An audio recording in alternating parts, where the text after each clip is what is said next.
Pero kahit batiin nila si Kuya, tila hindi ito sumasagot. Grade 4. Mula sa araw na ito, maghihiwalay na kayo. Ang bawat isa ay mananatili sa loob ng isang kwarto at doon na maninirahan. Ang pinakamaasahan ay sa girls' bedroom. Ang pinakamadiskarte ay sa boys' bedroom. Ang pinakamatalino ay sa task room. At ang pinakamaalaga ay sa living room. Kunin ang inyong maleta at isa-isa ko kayong papapuntahin sa inyong kwarto at bawal na kayo magkita-kita. Good luck, Big Brother. Matapos magpaalam, naunang lumabas ang pinakamatalino na si Rain. Sumunod naman ang piniling pinakamadiskarte na si Kai.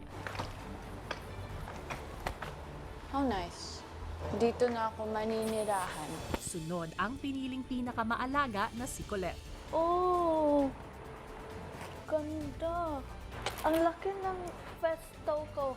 Ang saya nito. At huli naman ang piniling pinakamaasahan na si Fiang. What the hell? What is this? What's M? Ano o sino nga ba ang M na ito? Malalaman natin yan maya-maya.